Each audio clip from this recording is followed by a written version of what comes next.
Hello, I'm Alana Gregory, or What Makes.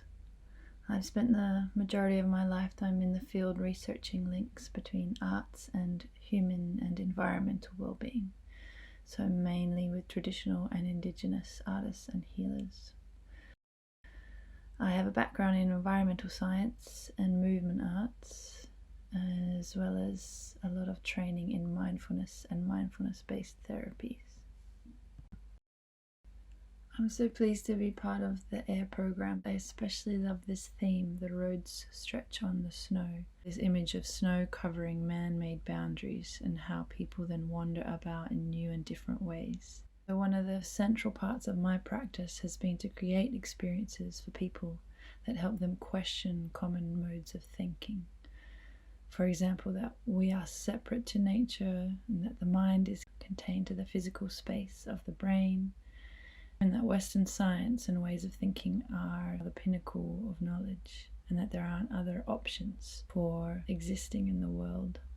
So what current modes of thinking are we perhaps following blindly, and how might our personal realities, communities and the environment be if we broaden our minds so that we can wander about in new and different ways?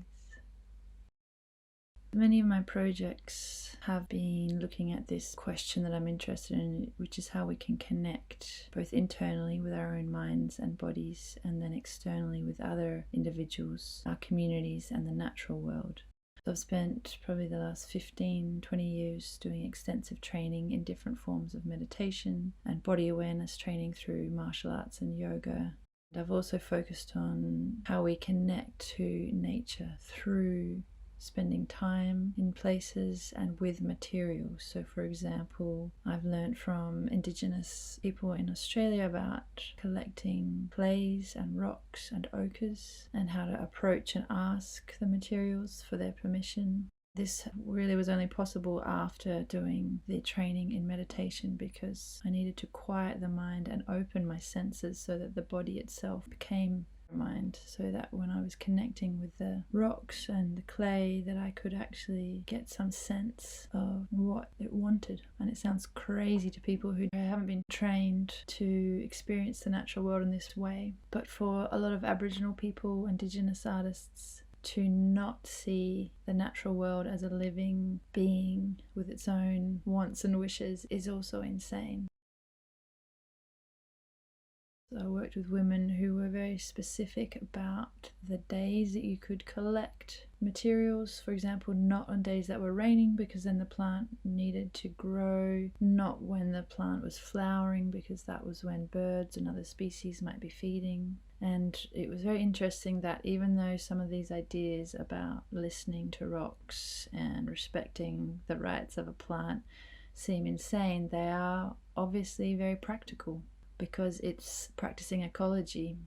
How does that plant fit into its environment, and how does every other species depend on it, and how can I then, as a person or an animal that's in that system, work with it in a way which is going to maintain it. It's very practical to see your environment as a friend, as a family member. It creates a completely different intention about how to exist in that space. Oftentimes I work with traditional artists to help them communicate the meaning of their practice and their tradition. So one project I did was with Elder Uncle Mugi in southern Australia. He's from the Ngarrindjeri Nation, and he runs a ceremony called Ringbalin. It's a ceremony to help Australian people, Indigenous and non-Indigenous, help them to connect with the River Murray through story, song and dance. In India, I worked with a traditional Guru Kal Muhammad Sharif Kal, who taught Kalari Payattu, which is a classical Indian art form. It's over 3,000 years old. I would say it's very much about connecting the human mind and body to the natural world and to the universe at large. An example would be how the individual connects to nature in terms of rhythm. So the rhythms of seasons and how you need to change behaviors and practices for summer versus winter.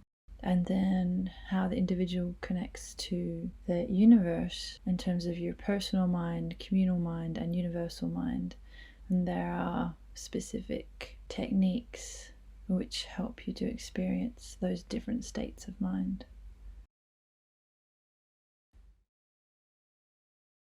A major part of my practice has been in creating spaces, to events, programs, and workshops where people can experience for themselves what it's like to wander around in new and different directions, and to know that the potential of their mind and body is vast, in fact, usually much broader than what we're normally taught to believe in traditional Western education. So one of these programs was Healthy Parks, Healthy People, with Tasmania Parks and Wildlife down in Australia, and there I created an arts and well-being program so people were able to connect to nature through mindfulness, through movement, and through creativity. In collaboration with the University of South Australia and Correctional Services, I worked with the women in Adelaide Women's Prison. We did a program using textile arts and natural dyes. So we were using natural materials to revive and enhance a relationship to the environment for the women, and also to help them have a personal sense of achievement, creativity, and freedom even within that situation they found themselves in.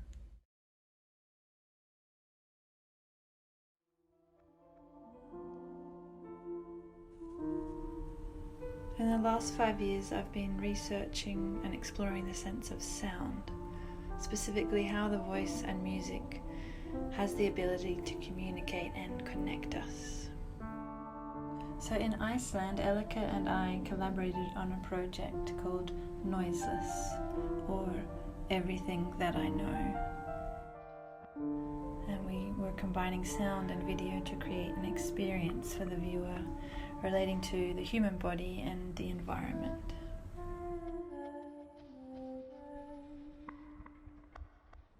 In Sapporo, Elica and I will be extending our collaboration, and I'm looking forward to seeing what we will create and how we might wander also in different directions in this new environment and place.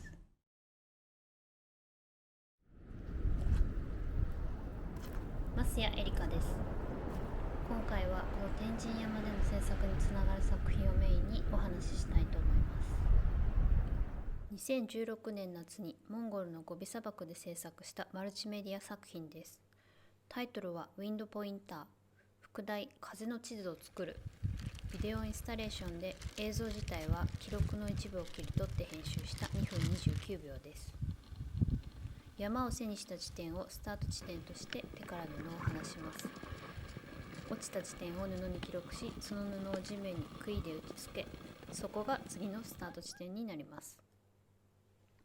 これを繰り返し記録されたデータを Google マップ上に反映させて風の地図を作りました。場所が記録された布と記録の過程の映像と風の地図の3点が主な作品要素になっています。次に2017年夏、フィンランドのラップランド地方のイーという場所で制作した作品を紹介します。タイトルは Something Invisible、6分42秒の映像を使ったビデオインスタレーションです。サーミ音楽と良い句、この場所で暮らす人たちと自然との関係から着想を得て制作しました。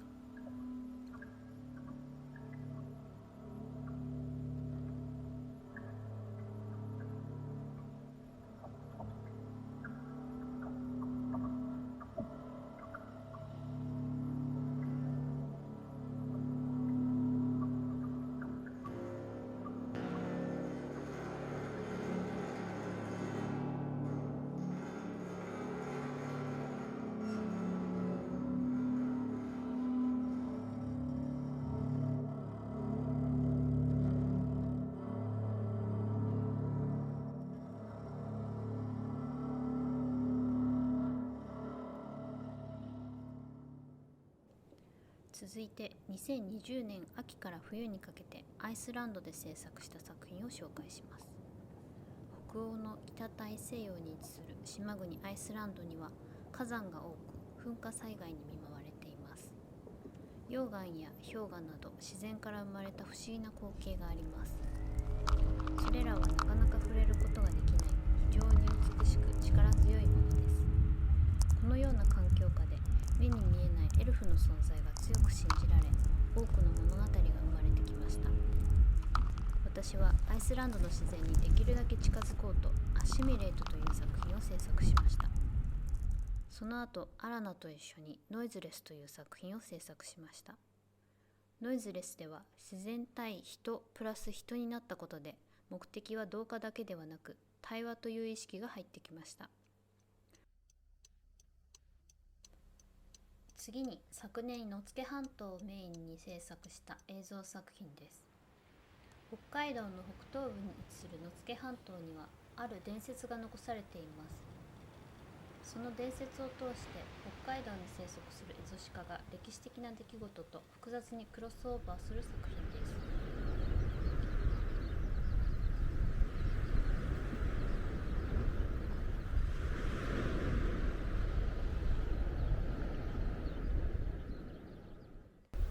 今回再びアラナと作品を作れることとても嬉しく思います。アラナは今回日本に来るのが初めてです。どのような目線でこの土地を捉えるか非常に楽しみにしています。